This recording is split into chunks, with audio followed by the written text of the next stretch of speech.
তো গাছ চলো দেখি গাছকে আমরা সুপারি পারতেছে, সুপারি বাগানটা বিক্রি করে দিছে।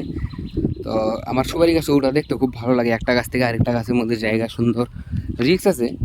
তো মানে যারা কাজটা করে এরা তো প্রাণের ঝুঁকি নিয়ে কাজটা করে। এই লম্বা লম্বা সুপারি গাছ, এটার উপরে উঠতে সুপারি পারে, এক গাছের থেকে আরেক গাছও যায়।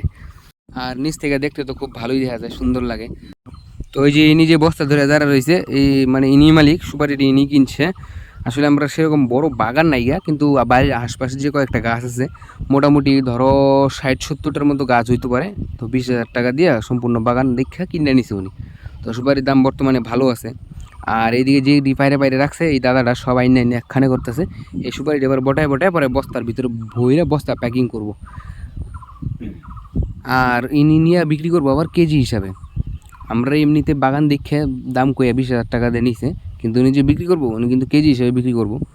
তো যাই হোক, ওই যে আবার এদিক দিয়ে আইলো আর হাতের মধ্যে বস্তা নিয়ে ঘুরতেছে। এটার কারণটা হইলো এটাই যে সুপারিটা যে উপরের থেকে ঢিল দিয়ে ফালায়, ওই বস্তাটার মধ্যে ফালাইলে মানে ধরলে তাইলে চারিদিক দিয়ে ছড়ায় পড়ে না। আর নাইলে যদি মাটির মধ্যে ফালায় তাহলে এক একটা একদিকে সব দৌড়ে দৌড়ে জায়গা, যে কারণে এই যে বস্তাটার মধ্যে ফালায় তাইলে স্পিডটা কম হয়। এই যে এই ধো বাপ রে বাপ, এই ধো দেখছে গা এক গাছের থেকে আরেক গাছ কেমন করে গেল গা। তো দেখছো তো নিচের থেকে ভালোই দেখা যায়। আগে যখন ছোটো আসলাম এই সময় তো সেই লাগতো, কিন্তু এরা যে গাছ ওঠে এরা তো দমটা বাইরে, প্রাণে ঝুঁকিলে যে সুপারিটি পারতাছে এটাই বড় কথা, তাই না? এই যে দেখছো,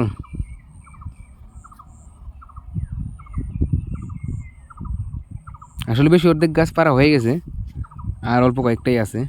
তো আমি বাড়িতে ছিলাম না, বাড়িতে এলাম মাত্র, আয়া দেখি যে সুপারি পারতাছে। ভাবলাম তাহলে আমি একটা ভিডিও করি। দেখো কীভাবে ওটা, এই দেখো তার মধ্যে আবার বেশি ভয়ের কেন, কতগুলা গাছ মাঝখানে পোকা খাওয়া থাকে, নরম থাকে। তো এটি যদি ভেঙে যায় তাহলে একদম মানে মুশকিল। আর কাঁচা পাকনা যা আছে সব একসাথে এরা মিশায় মিশায় বস্তার মধ্যে ভরে ফেলতেছে। অনেকে আছে কাঁচা দিয়ে আলাদা করে, পাকা দিয়ে আলাদা করে, কিন্তু এই যেটুকু আবার দিয়ে আলাদা করার কোনো ব্যাপার নেই, সব একসাথেই বস্তার মধ্যে ঢুকে ফেলতেছে। আর গাছের মধ্যে কত কিছু থাকে, পিঁপড়া টিপড়া এই সেই, বাপরে বাপ। এই যে দেখো কোন গাছের ভিতর দিয়ে গিয়ে উঠতেছে। পায়ের মধ্যে আবার দড়ি লাগানি আছে, দড়ি থাকলে উঠতে ভালো হয়, স্পিডে উঠন যায়। এই যে গেছে গেছে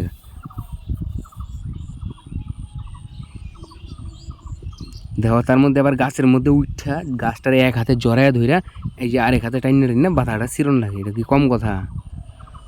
আমি সামান্য একতলা বিল্ডিংয়ের উপরে উঠলেই নিচ দিকে তাকায় দেখলে মাথা ঘুরে। আর সুপারি গাছ কত লম্বা লম্বা, বাপরে বাপ। হ্যাঁ এটি সত্যি আসলেই মানতে হবে। এই যে অবশ্য গাছের ডিস্টেন্সটা যদি দূরে থাকে তাহলে আবার হইতো না। আর এদিকে সব সুপারি পাড়া শেষ। তো আমি যেটুকু বললাম যে সুপারিটি খুব সুন্দর লাগছে দেখতে, একটা ভিডিও করি কর। চলো ভিডিওটা আজকে শেষ করতেছি।